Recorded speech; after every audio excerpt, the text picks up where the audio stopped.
Salam Bapak Ibu semua yang terkasih. Hari ini hari Senin tanggal 9 Juni 2025, kembali kami menjumpai Bapak Ibu semua. Renungan kita hari ini berjudul Tungau Telinga. Firman Tuhan kami ambil dari kitab Yakobus pasal yang keempat, ayat yang keempat, demikian bunyi firman Tuhan. Hai kamu, orang-orang yang tidak setia, tidakkah kamu tahu bahwa persahabatan dengan dunia adalah permusuhan dengan Allah? Jadi, barang siapa hendak menjadi sahabat dunia ini, ia menjadikan dirinya musuh Allah. Tungau telinga adalah parasit mikroskopis yang menginfeksi saluran telinga pada hewan, terutama pada anjing, kucing, dan beberapa hewan peliharaan lainnya. Mereka menyebabkan infeksi telinga yang bisa menyebabkan rasa gatal, peradangan, dan ketidaknyamanan pada inangnya. Beberapa gejala yang disebabkan oleh parasit ini contohnya adalah rasa gatal yang berlebihan, keluarnya cairan dari telinga, hewan terlihat gelisah, peradangan, dan kemerahan pada telinga, ataupun kehilangan keseimbangan, meskipun kasus ini sangat jarang terjadi. Tungau telinga sangat kecil dengan panjang sekitar 0,3 hingga 0,5 mm, sehingga sulit terlihat dengan mata telanjang. Mereka memiliki tubuh oval dan transparan dengan 8 kaki yang membantu mereka bergerak di sekitar saluran telinga. Mereka juga bisa ditemukan di sekitar area wajah atau leher hewan, tetapi saluran telinga adalah tempat favorit mereka karena kelembapan yang mendukung hidup mereka. Tungau telinga sangat menular dan dapat menyebar dari satu hewan ke hewan lain, terutama ketika mereka berbagi lingkungan atau peralatan yang sama. Tungau telinga akan menggali di dalam saluran telinga dan memakan kotoran, sel kulit mati, dan sekresi dari kulit hewan yang terinfeksi.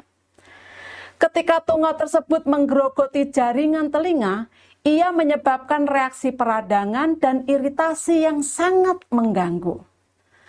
Meskipun infeksi ini bisa disembuhkan dengan pengobatan yang tepat, adalah penting untuk segera mencari perawatan medis bagi hewan-hewan tersebut untuk mencegah komplikasi lebih lanjut. Pencegahan melalui kebersihan dan pemantauan rutin adalah langkah terbaik untuk menjaga kesehatan telinga hewan peliharaan kita. Kita semua harus berhati-hati terhadap parasit di dalam hidup kita.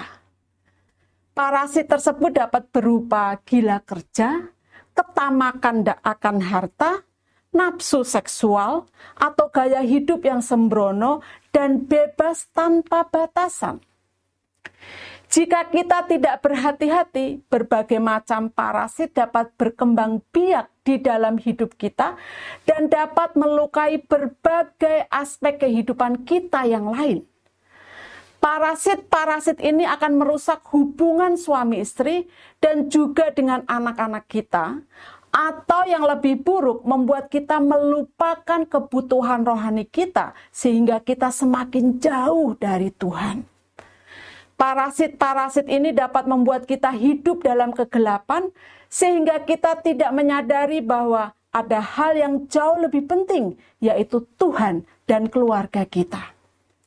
Hubungan dengan Tuhan, pasangan hidup, dan anak-anak kita adalah hal penting yang harus kita rawat dan jaga dengan penuh kasih sayang dan perhatian. Jangan bersahabat dengan dunia sehingga menelantarkan hal-hal penting lainnya. Oleh karena itu, kita harus menjaga prioritas kita dengan hati-hati, menjaga hubungan dengan Tuhan, pasangan, dan keluarga, dan selalu waspada agar tidak terjebak dalam ikatan duniawi yang mengganggu kehidupan rohani kita. Berdoa dan berjaga-jagalah selalu. Kata-kata bijak. Kedatangan parasit awalnya tidak kita sadari, namun lama-kelamaan ia akan menguasai hidup kita. Berhati-hatilah. Bapak Ibu, mari kita tundukkan kepala kita untuk berdoa. Bapa, bantu aku untuk bisa fokus kepada Engkau dan keluargaku. Berikan aku keberanian untuk menghentikan hal-hal yang tidak diperlukan. Dalam nama Tuhan Yesus aku berdoa dan bersyukur. Amin. Puji Tuhan, kami berharap renungan hari ini menjadi berkat bagi kita semua. Tuhan Yesus memberkati. Amin.